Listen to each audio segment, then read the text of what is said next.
ട്യൂബുള്ളൊരു ടയറാണ് നമുക്കിവിടെ വരുന്നത്. പലരും ഒരു നെഗറ്റീവ് സൈഡ് ചോദിക്കുമായിരിക്കും എന്തുകൊണ്ട് അവർ ട്യൂബ്ലെസ് ആക്കിയില്ല. ശരിക്കും ഇങ്ങനെ അതിൻ്റെ കൂടെ തന്നെ ഇവിടെ ലിവർ അഡ്ജസ്റ്റ് ചെയ്യാൻ സാധിക്കുന്നുണ്ട്. ഇത് എങ്ങനെ അഡ്ജസ്റ്റ് ചെയ്യുന്നതെന്ന് ചോദിച്ചു കഴിഞ്ഞാൽ ഇത് നമ്മുടെ നോർമലായിട്ട് പ്രസ് ചെയ്യുന്നത് ആ സ്വിച്ച് ഈ സൈഡിലോട്ട് വന്നാൽ ഇവിടെ ഐ എന്ന് എഴുതിയിരിക്കുന്നത് കാണാൻ സാധിക്കും. ഇത് ഈ ഓയിൽ ഫിൽറ്ററെ തട്ടാതെ നോക്കിക്കോണം. അങ്ങനെ തട്ടിയിട്ടുണ്ടെന്നുണ്ടെങ്കിൽ ഓയിൽ ഫിൽറ്റർ പൊട്ടിപ്പോയി കഴിഞ്ഞാൽ പണി കിട്ടാനുള്ള സാധ്യത വളരെ കൂടുതലാണ്. നമുക്കിവിടെ ബ്രേക്കിൻ്റെ മാസ്റ്റർ സിലിണ്ടർ വരുന്ന ഈ ഒരു പോർഷനിലാണ് 650cc വരുന്ന ഈ ഒരു വാഹനത്തിൻ്റെ മൈലേജ് എത്രയാണ്. കാരണം ഇത്രയും വലിയൊരു അല്ലെങ്കിൽ ഇത്രയും പവർഫുൾ ആയിട്ടൊരു വാഹനത്തിൻ്റെ മൈലേജ് എത്രയായിരിക്കും എന്നുള്ളത് എല്ലാവർക്കും ഒരു ക്യൂരിയോസിറ്റി കാണും. ഉണ്ടെങ്കിൽ നല്ലതായിരിക്കും. ഇത് കേൾക്കുന്നവർ ചിലപ്പം കളിയാക്കുമായിരിക്കും, പക്ഷേ ഞാൻ പറയുന്നൊരു സീരിയസ് ആയിട്ടുള്ളൊരു കാര്യമാണ്.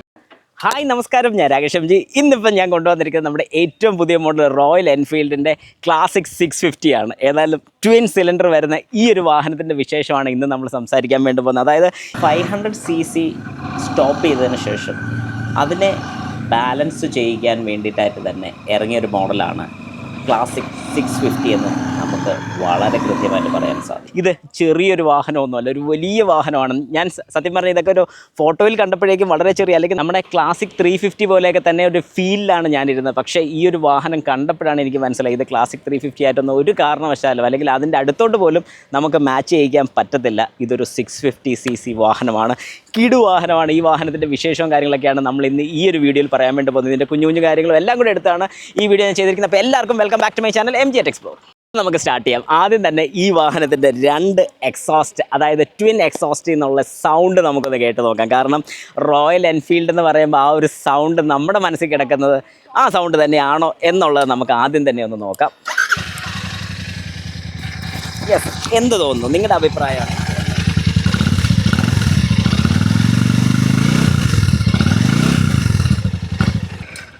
യെസ്, അപ്പോൾ സൗണ്ട് കേട്ട് കഴിഞ്ഞാൽ നമ്മുടെ ക്ലാസിക് 350 ഒക്കെ വെച്ച് ഒരിക്കലും നമുക്ക് കമ്പയർ ചെയ്യാൻ പറ്റില്ല. പഴയ മോഡൽ ഒരിക്കലും പറ്റത്തില്ല, എന്നാൽ പുതിയ മോഡലിലേക്ക് എവിടെയൊക്കെയോ ഒരു റിസംബലൻസ് തോന്നും. പക്ഷേ 650cc ഉള്ള ഒരു വാഹനം എന്ന് പറയുമ്പോഴത്തേക്കും അതിൻ്റെ ഒരു പവർ, ഞാൻ ഈ വാഹനത്തിൽ കയറി ഒന്ന് കൈ കൊടുത്തപ്പോൾ അഥവാ ആക്സലറേറ്റ് ചെയ്ത സമയത്ത് എനിക്ക് കിട്ടിയൊരു പവർ ഔട്ട്പുട്ട് എന്ന് പറഞ്ഞാൽ ഒരു രക്ഷയില്ല. ഭയങ്കര ടോർക്ക് എന്ന് പറഞ്ഞാൽ ഭയങ്കര ടോർക്ക്. സാധാരണ നമ്മളൊരു റോയൽ എൻഫീൽഡ് വാഹനത്തിലൊക്കെ കയറി കഴിഞ്ഞ് കൈ കൊടുക്കുമ്പോൾ നമുക്കറിയാം അത് കയറാനുള്ളൊരു ബുദ്ധിമുട്ട്, കാരണം അത്രയും വെയിറ്റ് വലിച്ചോണ്ട് പോകാനുള്ളതാണ്. ഈ ഒരു വാഹനത്തിൻ്റെ വെയിറ്റ് വരുന്ന 243 കിലോയാണ് ഈ ഒരു വാഹനത്തിൻ്റെ വെയിറ്റ് വരുന്നത്. അപ്പോൾ അത്രയും വെയിറ്റ് താങ്ങി നിർത്തൽ പാടായിരുന്നു കേട്ടോ. ടു ബി വെരി ഫ്രാങ്ക്, ഞാൻ ഈ വാഹനം ഓടിച്ച സമയത്ത് എനിക്ക് തോന്നിയൊരു കാര്യം ഇതിൻ്റെ വെയിറ്റ് മാത്രമാണ്. പക്ഷേ ഒരു ഡ്രൈവിന് ഏറ്റവും കംഫോർട്ടബിൾ, അതായത് കംഫോർട്ടബിൾ എന്ന് പറഞ്ഞു കഴിഞ്ഞാൽ നമുക്കൊരു നല്ല വഴിയൊക്കെ പോകാനുള്ള ഒരു കർവ് എടുക്കുകയാണെങ്കിലൊക്കെ വളരെ സ്മൂത്താണ്. നമ്മൾ അറിയത്തില്ല, കാറ്റ് പിടിക്കുന്ന ഒരു പ്രശ്നമോ കാര്യങ്ങളൊന്നും വരത്തില്ല. ശരിക്കും അത് ഏറ്റവും വലിയൊരു അഡ്വാൻറ്റേജ് തന്നെയാണ്. ഏതായാലും ഈ വാഹനത്തിൻ്റെ ഫ്രണ്ട് തൊട്ട് തന്നെ നമുക്ക് സ്റ്റാർട്ട് ചെയ്യാം. ആദ്യം തന്നെ നമ്മുടെ എടുത്ത് കാണിക്കുന്ന ആ പഴമയുടെ ഒരു തനിമ നമുക്ക് കിട്ടാൻ വേണ്ടിയിട്ടുള്ളൊരു കവർ, അതായത് നമ്മുടെ ഹെഡ്ലൈറ്റ് വരുന്ന ഈ ഒരു ഷീൽഡ് പോലത്തെ ഒരു കവർ. അതിൻ്റെ തൊട്ട് താഴെ ഇപ്പോഴത്തെ ഏറ്റവും പുതിയ മോഡൽ LED ഹെഡ്ലൈറ്റ് ആണ് വരുന്നത്.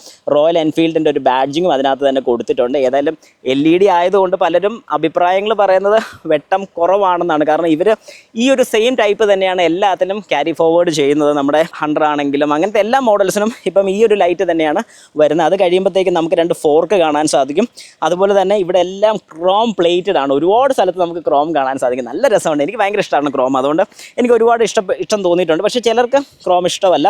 നിങ്ങളുടെ ഇഷ്ടത്തിനനുസരിച്ച് നിങ്ങൾക്ക് വാങ്ങാൻ സാധിക്കും. അതുപോലെ തന്നെ 43mm ടെലിസ്കോപ്പിക് സസ്പെൻഷനാണ് നമുക്കിവിടെ വരുന്നത്. തൊട്ട് താഴോട്ട് വരുമ്പോൾ നമുക്ക് ഡിസ്ക് ബ്രേക്ക് കാണാൻ സാധിക്കും. ഡിസ്ക് ബ്രേക്ക് വരുന്ന 320mm ഡിസ്ക് ബ്രേക്കാണ് വരുന്നത്. ഒരു ഡ്യുവൽ പിസ്റ്റൺ വരുന്ന ടൈപ്പ് കാലിപ്പറാണ് ഇവിടെ അവൈലബിൾ ആയിട്ടുള്ളത്. നമുക്കിവിടെ ഡ്യുവൽ ചാനൽ ABS ആണ് വരുന്നത്. ABSൻ്റെ റിംഗ് ആണ് ഈ കൊടുത്തിരിക്കുന്നത്. അതായത് വാഹനത്തിൻ്റെ ടയർ കറങ്ങുന്നുണ്ടോ എന്ന് വാഹനത്തിൻ്റെ ABS യൂണിറ്റിന് മനസ്സിലാക്കാൻ വേണ്ടിയിട്ടാണ് ഇവിടെ ഇങ്ങനെ ഒരു കട്ട് സെക്ഷൻ കൊടുത്തിരിക്കുന്നത്. അതിൻ്റെ സെൻസർ യൂണിറ്റാണ് ഈ പോകുന്നത്. അതുപോലെ തന്നെ നമുക്കിവിടെ കിട്ടുന്ന ഒരു ട്യൂബ് ടയർഡാണ്, അതായത് ട്യൂബുള്ളൊരു ടയറാണ് നമുക്കിവിടെ വരുന്നത്. പലരും ഒരു നെഗറ്റീവ് സൈഡ് ചോദിക്കുമായിരിക്കും എന്തുകൊണ്ട് അവർ ട്യൂബ്ലെസ് ആക്കിയില്ല. ശരിക്കും ഇങ്ങനെ ഒരു സ്പ്രോക്ക് വരുന്ന വാഹനത്തിന് ഒരിക്കലും ട്യൂബ്ലെസ് ഇടാൻ സാധിക്കത്തില്ല. കാരണം എന്താണെന്ന് പറഞ്ഞാൽ ഇതിൻ്റെ ഇടയ്ക്കൂടെയൊക്കെ കാറ്റ് പോകാനുള്ള ചാൻസസ് ഉണ്ട്. ചാൻസസ് അല്ല, കാറ്റ് പോകും. അതുകൊണ്ടാണ് ഇതെല്ലാം ട്യൂബ് വരുന്ന ടയർ ആക്കുന്നത്. അല്ലെങ്കിൽ പിന്നെ അലോയ് വീൽസ് ആക്കേണ്ടി വരും. അലോയ് വീൽ ആക്കുമ്പോൾ പിന്നെ പ്രൈസ് കൂടും. അതൊരു വലിയ നെഗറ്റീവ് സൈഡാണെന്ന് വേണമെങ്കിൽ പറയാം. ടയർ വരുന്നത് 100, 90, 19 19 ഇഞ്ചാണ് നമ്മുടെ ഫ്രണ്ട് ടയർ വരുന്നത്. ഏതായാലും ട്യൂബ്ലെസ് ആണെന്ന് പറഞ്ഞാൽ റൈഡിങ്ങിൽ നമുക്ക് അത്രയും ഒരു ബുദ്ധിമുട്ടോ കാര്യങ്ങളോ ഒന്നും ഫീൽ ചെയ്യത്തില്ല. ഒരു ഓക്കെ ഫീൽ തന്നെ നമുക്ക് കിട്ടുന്നുണ്ട്. ഓക്കെ, അത് കഴിഞ്ഞ് നമുക്ക് ഈ വാഹനത്തിൻ്റെ അതേണ്ട ഈ മേളിലൊക്കെ നമുക്ക് വരുന്ന LED ആണ് അതിൻ്റെ പാർക്ക് ലൈറ്റ് ഒക്കെ വരുന്നത്. അതുപോലെ തന്നെ ഇൻഡിക്കേറ്റേഴ്സ് വരുന്ന നോർമൽ ഹാലജൻ ബൾബ് തന്നെയാണ്. അത് കഴിഞ്ഞാൽ നമുക്ക് നേരെ നമ്മുടെ മീറ്ററിലോട്ട് പോകാം. മീറ്റർ നമുക്ക് ശരിക്കും ഒരു അനലോഗ് മീറ്ററാണ് കിട്ടുന്നത്. അതിൻ്റെ തൊട്ട് താഴെ ഒരു ഡിജിറ്റൽ മീറ്ററും വരുന്നുണ്ട്. ഡിജിറ്റൽ മീറ്ററിനകത്ത് എല്ലാം കാര്യങ്ങളും, അതായത് ഗിയർ ഷിഫ്റ്റിംഗ് അടക്കം ഇതിനകത്ത് എല്ലാം കാണിക്കുന്നുണ്ട്. അതായത് ഇതിൻ്റെ ഗിയർ ഏതാണ്, ഇക്കോയിലാണോ പോകുന്നത്, സമയം എത്രയാണെന്നുള്ളത്, നമ്മുടെ ടൈം കാണിക്കുന്നുണ്ട്. അതുപോലെ തന്നെ ഫ്യൂവൽ ഗേജും നമുക്കിവിടെ കാണിക്കുന്നുണ്ട്. ഒരു ചെറിയ ട്രിപ്പർ മീറ്ററും ഇവിടെ കൊടുത്തിട്ടുണ്ട്. ട്രിപ്പർ മീറ്ററും ശരിക്കും നല്ലൊരു അഡ്വാൻറ്റേജ് ആണ്. കാരണം ഫോൺ കണക്ട് ചെയ്ത് ടേൺ ബൈ ടേൺ ഇൻഡിക്കേഷൻസും കാര്യങ്ങളൊക്കെ വളരെ വ്യക്തമായിട്ട് അതിൽ കാണിക്കുന്നുണ്ട്. അതുപോലെ തന്നെ നമുക്കിവിടെ നമ്മുടെ ഫ്രണ്ട് ബ്രേക്ക് യൂണിറ്റ്, അതിൻ്റെ കൂടെ തന്നെ ഇവിടെ ലിവർ അഡ്ജസ്റ്റ് ചെയ്യാൻ സാധിക്കുന്നുണ്ട്. ഇത് എങ്ങനെ അഡ്ജസ്റ്റ് ചെയ്യുന്നതെന്ന് ചോദിച്ചു കഴിഞ്ഞാൽ ഇത് നമ്മുടെ നോർമലായിട്ട് പ്രസ് ചെയ്യുന്നത്, അല്ലാതെ ഇത് നേരെ ഈ സൈഡിലോട്ട് പ്രസ് ചെയ്ത് കഴിഞ്ഞാൽ നമുക്കിത് അഴിക്കാനും ഒക്കെ സാധിക്കും. അത് നമുക്ക് ഇതിനനുസരിച്ച് ഇതിൻ്റെ ഹൈറ്റ് കൂട്ടാൻ, അതായത് നമുക്ക് എത്രത്തോളം ട്രാവൽ വേണം അല്ലെങ്കിൽ കൈ പിടിക്കാനുള്ള ബുദ്ധിമുട്ട് വരുന്നതിനനുസരിച്ച് നമുക്കിത് ടൈറ്റ് ചെയ്ത് കൊടുത്തു കഴിഞ്ഞാൽ വളരെ കംഫർട്ടബിളായിട്ട് പിടിക്കാൻ സാധിക്കും. നമുക്കിവിടെ ഒരു സ്റ്റാർട്ട് സ്വിച്ച് കാണാൻ സാധിക്കും. ഇതെല്ലാം വരുന്നത് നമ്മുടെ പഴയ ആ ഒരു രീതിക്ക് തന്നെയാണ് വരുന്നത്. ഇത് ഈ സൈഡിലോട്ട് പ്രസ് ചെയ്ത് കഴിഞ്ഞാൽ സ്റ്റാർട്ട് ചെയ്യാനും, ഇത് ഓഫ് പൊസിഷനാണ് വരുന്നത്. ഹസാർഡ് സ്വിച്ച് കാണാൻ സാധിക്കും. ഇത് ഇങ്ങോട്ട് ഇട്ട് കഴിഞ്ഞാൽ നമുക്ക് ഹസാർഡ് സ്വിച്ച് ഓൺ ചെയ്യാൻ വേണ്ടി സാധിക്കും. അപ്പോൾ നമുക്ക് ഹസാർഡ് വർക്ക് ചെയ്യുന്നത് വളരെ വ്യക്തമായിട്ട് കാണാൻ സാധിക്കും. അത് കഴിഞ്ഞാൽ അത് നമുക്ക് ഓഫ് ചെയ്യാം. അതിനുശേഷം ഈ സൈഡിലോട്ട് വന്നു കഴിഞ്ഞാൽ ഇവിടെ നമുക്ക് ഹെഡ്ലൈറ്റിൻ്റെ സ്വിച്ചുകളും കാര്യങ്ങളൊക്കെയാണ് ഇവിടെ വരുന്നത്. ഹെഡ്ലൈറ്റിൻ്റെ ഓൺ ഓഫ് സ്വിച്ച്, അതിൻ്റെ പാസ് ബൈ നമുക്കിവിടെ വരുന്നുണ്ട്. ഇൻഡിക്കേറ്ററിൻ്റെ സ്വിച്ച് വരുന്നുണ്ട്. അതുപോലെ തന്നെ ഹോണിൻ്റെ സ്വിച്ച്. ഈ സൈഡിലോട്ട് വന്നാൽ ഇവിടെ ഐ എന്ന് എഴുതിയിരിക്കുന്ന കാണാൻ സാധിക്കും. ഇത് ക്ലസ്റ്ററിൽ വരുന്ന കാര്യങ്ങളൊക്കെ നമുക്ക് സെറ്റ് ചെയ്യാൻ വേണ്ടിയാണ്. ഞാൻ പ്രസ് ചെയ്ത് കാണിച്ചു തരാം. പ്രസ് ചെയ്യുമ്പോൾ നിലവിലുള്ള കിലോമീറ്റർ എത്രയാണെന്നാണ് കാണിക്കുന്നത്. ഓഡോമീറ്റർ 6.6 കിലോമീറ്റർ ഓടിയിട്ടുണ്ട്. ട്രിപ്പ് 1ഉം ട്രിപ്പ് 2ഉം ചേഞ്ച് ചെയ്തിട്ടില്ല. ഇത്രയും കാര്യങ്ങളാണ് ഈ ഒരു ബട്ടണിൽ പ്രസ് ചെയ്യാൻ സാധിക്കുന്നത്. ഇവിടെ ഞാൻ നേരത്തെ പറഞ്ഞ പോലെ നമുക്ക് ലിവർ അഡ്ജസ്റ്റ് ചെയ്യാൻ സാധിക്കുന്നുണ്ട്. അതുപോലെ തന്നെ ഈ സൈഡിൽ നമുക്കൊരു USB-C ടൈപ്പ്, ഒരു ഫാസ്റ്റ് ചാർജിങ് സെറ്റപ്പിൽ ഒരു C ടൈപ്പും കൂടെ ഇവിടെ വരുന്നുണ്ട്. ഈ ഒരു മിററൊക്കെ കാണുമ്പോൾ നമുക്ക് വളരെ കൃത്യമായിട്ട് മനസ്സിലാവും നമ്മുടെ പഴയ മോഡലിൻ്റെ, അതായത് ആ ക്ലാസിക് ലുക്ക് ഇപ്പോഴും തിരിച്ച് ഇതുപോലെ തന്നെ കൊണ്ടുവരുന്നുണ്ട്. അതുപോലെ തന്നെ കൗണ്ടർ വെയിറ്റും കാര്യങ്ങളൊക്കെ തന്നെ നമ്മുടെ ഹാൻഡിൽസിൽ കൊടുത്തിട്ടുണ്ട്. വൈബ്രേഷൻസും കാര്യങ്ങളൊക്കെ കുറയ്ക്കാൻ വേണ്ടിയിട്ടാണ് അങ്ങനെ കൊടുത്തിരിക്കുന്നത്. അത് കഴിഞ്ഞ് നമുക്ക് സൈഡിലോട്ട് പോകുന്ന സമയത്ത് വളരെ കൃത്യമായിട്ട് ഈ ഒരു പോർഷനിൽ നമുക്കൊരു ഓയിൽ കൂളർ കാണാൻ സാധിക്കും. ഈ കൊടുത്തിരിക്കുന്ന ഒരു ഓയിൽ കൂളറാണ്. ഇതൊരു ഓയിൽ കൂൾഡ് വാഹനമാണ്. Oil cooled plus air cooled വാഹനമാണ് നമുക്കിവിടെ കിട്ടുന്നത്. ഇവിടെ 2 സിലിണ്ടേഴ്സ് വരുന്നുണ്ട്. 2 സിലിണ്ടേഴ്സും കൂടെ കൂടിയിട്ടാണ് നമുക്ക് 650 അഥവാ 647 cc എഞ്ചിനാണ് നമുക്കിവിടെ കിട്ടുന്നത്. വളരെ കൃത്യമായിട്ട് നമുക്കിവിടെ കാണാൻ സാധിക്കുന്നുണ്ട്. ട്വിൻ സിലിണ്ടേഴ്സ് വരുന്നതും വളരെ കൃത്യമായിട്ട് കാണാം. അതുപോലെ തന്നെ 2 O2 സെൻസേഴ്സും കാര്യങ്ങളൊക്കെ വരുന്നുണ്ട്. ഇപ്പോഴത്തെ BS6 നോം പ്രകാരം O2 സെൻസർ, നമ്മുടെ ഓയിൽ ഫിൽറ്റർ നമുക്കിവിടെ കാണാൻ സാധിക്കും. അതുകൊണ്ട് നമ്മൾ ശ്രദ്ധിക്കേണ്ട ഒരു കാര്യമുണ്ട്, അടിഭാഗത്ത് ഇമ്പാക്റ്റോ തട്ടോ എല്ലാം വരുമ്പോൾ ഈ ഓയിൽ ഫിൽറ്ററെ തട്ടാതെ നോക്കിക്കോണം. അങ്ങനെ തട്ടിയിട്ടുണ്ടെന്നുണ്ടെങ്കിൽ ഓയിൽ ഫിൽറ്റർ പൊട്ടിപ്പോയി കഴിഞ്ഞാൽ പണി കിട്ടാനുള്ള സാധ്യത വളരെ കൂടുതലാണ്. ഓടിക്കുമ്പോൾ ശ്രദ്ധിച്ചോണം. ഇവിടെ ഒരു ക്രാഷ് കാർഡ് പോലെ വല്ലതൊക്കെ ഉണ്ടെങ്കിൽ ഏറ്റവും നല്ലതായിരിക്കും എന്ന് ഞാൻ സജസ്റ്റ് ചെയ്ത്, എൻ്റെ ഒരു സജഷനാണ്. ഓയിൽ കൂളറിൻ്റെ യൂണിറ്റ് കാണാൻ സാധിക്കും. അതിൻ്റെ പൈപ്പ് ലൈൻസ് 2ൻ്റെ നമുക്ക് കാണാൻ സാധിക്കും. ഇതിലെ കയറി ഇറങ്ങിയാണ് പോകുന്നത്. അപ്പോൾ ഇങ്ങനെയാണ് ഇതിൻ്റെ കൂളിംഗ് ഫംഗ്ഷൻ നടക്കുന്നത്. അതായത് ചൂടായിട്ടുള്ള ഓയിൽ ഇതിലേക്ക് കയറി വന്ന് ഈ ഫിൻസിനകത്തൂടെ കയറി ഇറങ്ങി, അതായത് ഇതിനകത്തുള്ള പൈപ്പിൽ കൂടെ കയറി ഇറങ്ങി ഈ ഫിൻസിൽ കൂടെ കാറ്റ് കയറി പോകുന്നതിനനുസരിച്ച് ഇതിൻ്റെ കൂളിംഗ് ഫംഗ്ഷൻ നടക്കുകയാണ്. അങ്ങനെയാണ് ഇത് ഓയിൽ പ്ലസ് എയർ കൂൾഡ് എന്ന് പറയുന്നതിൻ്റെ കാര്യം. അതുപോലെ തന്നെ സൈഡിലോട്ട് പോകുമ്പോൾ നമ്മുടെ കാർബറേറ്ററിൻ്റെയൊക്കെ ആ ഒരു പോർഷൻ പോലെ തന്നെ ഇരിക്കുന്ന, ഇപ്പം MBFI ആയതുകൊണ്ട് നമുക്ക് അതിൻ്റെ എല്ലാം രീതി, എന്നാലും നമ്മുടെ ആക്സിലേറ്റർ കേബിളൊക്കെ വർക്ക് ചെയ്യാൻ നമുക്കിത് ഇവിടെ വളരെ കൃത്യമായിട്ട് കാണാൻ സാധിക്കുന്നുണ്ട്. ഇതിനകത്തൂടെ നോക്കിക്കഴിഞ്ഞാൽ നമുക്ക് കാണാൻ സാധിക്കുന്നുണ്ട്. ത്രോട്ടിലൊക്കെ വർക്ക് ചെയ്യുന്നത് ആ ഒരു പോർഷനിലാണ്. അത് കഴിഞ്ഞ് നമുക്ക് തൊട്ട് ബാക്കിലോട്ട് പോകുന്ന സമയത്ത് നമുക്കിവിടെ ബ്രേക്കിൻ്റെ മാസ്റ്റർ സിലിണ്ടർ വരുന്ന ഈ ഒരു പോർഷനിലാണ്. അപ്പം ഫ്ലൂയിഡൊക്കെ ഫില്ല് ചെയ്യുന്ന ഇതിനകത്താണ് എനിക്ക് തോന്നുന്നു ടാങ്ക് വെച്ചിരിക്കുന്നത്. ഇതിനകത്ത് ഈ ഒരു പോർഷനിലാണ് നമ്മുടെ ബ്രേക്ക് ഫ്ലൂയിഡിൻ്റെ ടാങ്ക് വരുന്നത്. നമുക്ക് ഇവിടുന്ന് സൈഡിൽ നിന്ന് വളരെ വ്യക്തമായിട്ട് കാണാൻ സാധിക്കും. അതും അഴിച്ചു കഴിഞ്ഞാൽ മാത്രം ഫ്ലൂയിഡ് ഫില്ല് ചെയ്യാനും കാര്യങ്ങളൊക്കെ നമുക്ക് സാധിക്കത്തുള്ളൂ. ഈ ബാക്കിലത്തെ സീറ്റ് നമുക്ക് ഡിറ്റാച്ച് ചെയ്യാൻ പറ്റുന്ന മോഡലാണ്.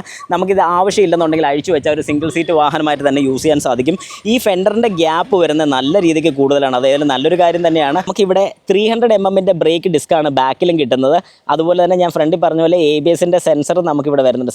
സെൻസർ ഡിറ്റക്റ്റ് ചെയ്യാൻ വേണ്ടിയിട്ടുള്ള പ്ലേറ്റ് ആണ് വരുന്നത്. സെൻസർ ഈ സൈഡിൽ നോക്കിയാൽ നമുക്ക് കാണാൻ സാധിക്കും. സൈഡിലാണ് അതിൻ്റെ സെൻസർ വരുന്നത്. അതുപോലെ തന്നെ നമുക്കൊരു ബ്രേക്ക് ഡിസ്ക്കാണ് ബാക്കിൽ വരുന്നത്. ഡ്യുവൽ പിസ്റ്റൺ വരുന്ന കാലിപ്പേഴ്സാണ് നമുക്ക് ബാക്കിൽ പ്രൊവൈഡ് ചെയ്തിരിക്കുന്നത്. അതുപോലെ തന്നെ ഞാൻ പറഞ്ഞ പോലെ ഈ സീറ്റ് നമുക്ക് ഡിറ്റാച്ച് ചെയ്യണമെന്നുണ്ടെങ്കിൽ ഡിറ്റാച്ച് ചെയ്യാനുള്ള ഒരു ഓപ്ഷൻ നമുക്ക് വരുന്നുണ്ട്. ഏറ്റവും ബാക്കിലോട്ട് വന്നു കഴിഞ്ഞാൽ ഇവിടെ 2 സൈഡും നമുക്ക് ഹാലജൻ തന്നെയാണ് ബൾബ് വരുന്നത്. ബാക്കിൽ വരുന്ന ബ്രേക്ക് ബൾബ് മാത്രം LED തന്നെയാണ്. ഫ്യൂവൽ ടാങ്കിൻ്റെ കപ്പാസിറ്റി വരുന്ന 14.8 ലിറ്ററാണ്. വലിയൊരു ജാങ്കോ ടാങ്കാണ്. ഇതിൽ പലർക്കും സംശയം തോന്നുന്നൊരു കാര്യമാണ് 650 cc വരുന്ന ഈ ഒരു വാഹനത്തിൻ്റെ മൈലേജ് എത്രയാണ്. കാരണം ഇത്രയും വലിയൊരു അല്ലെങ്കിൽ ഇത്രയും പവർഫുള്ളായിട്ടൊരു വാഹനത്തിൻ്റെ മൈലേജ് എത്രയായിരിക്കും എന്നുള്ളത് എല്ലാവർക്കും ഒരു ക്യൂരിയോസിറ്റി കാണും. 31ഓളം കമ്പനി പറയുന്നുണ്ട്. ഏകദേശം 21 to 25 വരെയൊക്കെ നോർമലി മര്യാദയ്ക്ക് ഓടിച്ചാൽ നമുക്കൊരു 25 to 27 വരെയൊക്കെ കിട്ടും എന്ന് തന്നെ പറയാൻ സാധിക്കും. പക്ഷേ കൈ കൊടുത്തോടിച്ച് കഴിഞ്ഞാൽ ഒരു 20-21 മാക്സിമം 1 ലിറ്റർ ഫ്യൂവലിന് നമുക്ക് കിട്ടും. E20 ഫ്യൂവലാണ് ഇതിൽ യൂസ് ചെയ്യുന്നത്. നമുക്കിവിടെ ഒരു 6 സ്പീഡ് ട്രാൻസ്മിഷനാണ് കിട്ടുന്നത്. ഏതായാലും ഷിഫ്റ്റിങ്ങും കാര്യങ്ങളൊക്കെ വളരെ സ്മൂത്താണ്. സ്ലിപ്പ് ആൻഡ് അസിസ്റ്റ് ക്ലച്ചാണ് ഇവിടെ യൂസ് ചെയ്തിരിക്കുന്നത്. അതുകൊണ്ടുള്ളൊരു ഏറ്റവും വലിയൊരു അഡ്വാൻറ്റേജ് എന്ന് പറഞ്ഞാൽ സഡനായിട്ടുള്ളൊരു ഗിയർ ഡൗൺ ചെയ്യുകയാണെങ്കിൽ പോലും നമുക്ക് ആ ഒരു ഫോഴ്സ്, അതായത് ബാക്കിൽ നിന്നൊരു സഡനായിട്ട് ബ്രേക്കിംഗ് പിടിച്ച് പോകുന്നു അല്ലെങ്കിൽ സ്കിഡായി പോകുന്നൊരു പ്രശ്നം ഇവിടെ നമുക്ക് വരുന്നില്ല. ഈ സ്ലിപ്പ് അസിസ്റ്റ് ക്ലച്ചിനെ കുറിച്ചൊരു വീഡിയോ ചെയ്തിട്ടുണ്ട്, കണ്ടിട്ടില്ലെങ്കിൽ ജസ്റ്റ് ഒന്ന് കണ്ടു നോക്കുക. ഈ വീഡിയോ ഏറ്റവും ലാസ്റ്റ് ഞാൻ ഇട്ടേക്കാം. ഏതായാലും ഓവറോൾ ഈ ബ്രേക്കിൻ്റെ കാര്യം പറയാനാണെങ്കിൽ എനിക്ക് ഒരു രക്ഷയില്ല. കാരണം രണ്ടും ഈ പറയുന്ന പോലെ ഡിസ്ക് ബ്രേക്കാണ് വരുന്നത്. ഡിസ്ക് ബ്രേക്ക് വരുന്നതിൻ്റെ ഏറ്റവും വലിയൊരു അഡ്വാൻറ്റേജ് എന്ന് പറഞ്ഞാൽ നമുക്ക് ശരിക്കും ബാക്ക് മാത്രം യൂസ് ചെയ്താൽ മതി, ഫ്രണ്ട് യൂസ് ചെയ്യേണ്ട പോലൊരു ആവശ്യം വരുന്നില്ല. കാരണം ഞാനിപ്പോൾ ഡ്രൈവ് ചെയ്ത സമയത്താണെങ്കിലും നല്ല രീതിക്ക് എനിക്ക് ബ്രേക്കിങ്ങിൻ്റെ എഫിഷ്യൻസി ഒരു രക്ഷയില്ലെന്ന് തന്നെ പറയാൻ സാധിക്കും. പ്രത്യേകിച്ച് ഇപ്പോൾ ABS കൂടെ വരുന്നുണ്ട്. ABS പിന്നെ സ്കിഡിങ് പർപ്പസിൻ്റെ സമയത്ത് മാത്രം വരുന്നുള്ളൂ. അല്ലാത്ത പക്ഷം നമുക്ക് ഒരിക്കലും ABSൻ്റെ ഒരു ഫംഗ്ഷൻ ഒരു സ്ഥലത്തും വരേണ്ട ഒരു ആവശ്യം വരുന്നില്ലെന്നാണ് എൻ്റെ ഒരു വിശ്വാസം. കാരണം നോർമലുള്ള റോഡിലോ അല്ലെങ്കിൽ എന്തെങ്കിലും സ്കിഡിങ്ങോ കാര്യങ്ങളൊക്കെ വരുമ്പോൾ മാത്രം ABS വർക്ക് ചെയ്യത്തുള്ളൂ. അല്ലാത്ത പക്ഷം ഒരിക്കലും ABS വർക്ക് ആവുന്നതായിരിക്കും.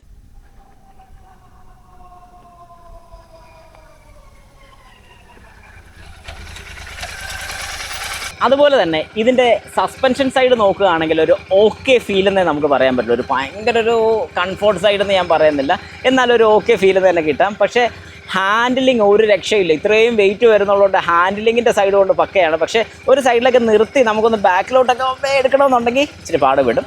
അല്ലാതെ അത് ശരിക്കും പറഞ്ഞാൽ എനിക്കൊന്നൊരു റിവേഴ്സ് ഗിയറും കൂടെ ഉണ്ടെങ്കിൽ നല്ലതായിരിക്കും. ഇത് കേൾക്കുന്നവർ ചിലപ്പം കളിയാക്കുമായിരിക്കും, പക്ഷേ ഞാൻ പറയുന്നൊരു സീരിയസ് ആയിട്ടുള്ളൊരു കാര്യമാണ്. അങ്ങനെ നമ്മുടെ ക്ലാസിക് 650യുടെ ഡ്രൈവും കൂടെ നമുക്ക് ജസ്റ്റ് ഒന്ന് നോക്കാം. എങ്ങനെയുണ്ട് അതിൻ്റെ ഹാൻഡിലിങ് കാര്യങ്ങളൊക്കെ. ഏതായാലും ഒരു ചെറിയ ബമ്പൊക്കെ കയറുമ്പോഴത്തേക്കും വളരെ വ്യക്തമായിട്ട് അത് കുഴപ്പമില്ല, ഒരു ഓക്കെ ഫീല് തന്നെയാണ് എനിക്ക് കിട്ടുന്നത്. നമുക്ക് ഡ്രൈവിങ്ങിൽ എനിക്ക് മെയിനായിട്ട് എടുത്ത് പറയാനുള്ളൊരു കാര്യം അതിൻ്റെ ഒരു ടോർക്ക് തന്നെയാണ്. ഒരു രക്ഷയില്ലെന്ന് പറഞ്ഞാൽ ഒരു രക്ഷയില്ല. കാരണം നമുക്ക് നല്ല രീതിക്ക് ഈ ഒരു വാഹനം ഹാൻഡിൽ ചെയ്യാൻ സാധിക്കുന്നുണ്ടെന്നുള്ളൊരു കാര്യം. ഇതിന് 46.3 ബ്രേക്ക് ഹോഴ്സ് പവറും ഇതിൻ്റെ ടോർക്ക് വരുന്ന 52.3 ന്യൂട്ടൺ മീറ്ററുമാണ് ഇതിൻ്റെ ടോർക്ക് വരുന്നത്.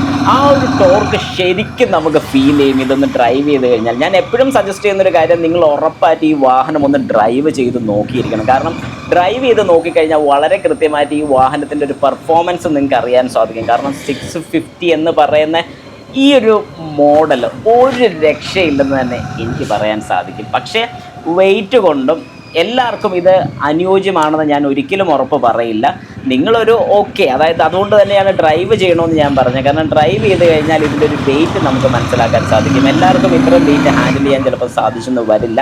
അങ്ങനെയുള്ളൊരു കാരണവശാൽ ഈ വാഹനം എടുക്കണ്ട എന്ന് തന്നെ ഞാൻ സജസ്റ്റ് ചെയ്യത്തുള്ളൂ. നിങ്ങൾക്കിത് ഓടിച്ചു നോക്കി ആപ്റ്റാണെന്ന് തോന്നുകയാണെങ്കിൽ മാത്രം ഈ ഒരു വാഹനം സെലക്ട് ചെയ്യാവുള്ളൂ. ഏതായാലും ഇതിൻ്റെ കൂടുതൽ ഡീറ്റെയിൽസ് കാര്യങ്ങളൊക്കെ അറിയണമെന്നുണ്ടെങ്കിൽ ഡിസ്ക്രിപ്ഷനിൽ ഞാൻ കൊടുത്തിരിക്കുന്ന നമ്പറിലൊന്ന് കോൺടാക്റ്റ് ചെയ്താൽ അവർ നിങ്ങൾക്ക് ബാക്കി ഡീറ്റെയിൽസും കാര്യങ്ങളും എല്ലാം തരുന്നതായിരിക്കും, ഇൻക്ലൂഡിങ് ടെസ്റ്റ് ഡ്രൈവ്.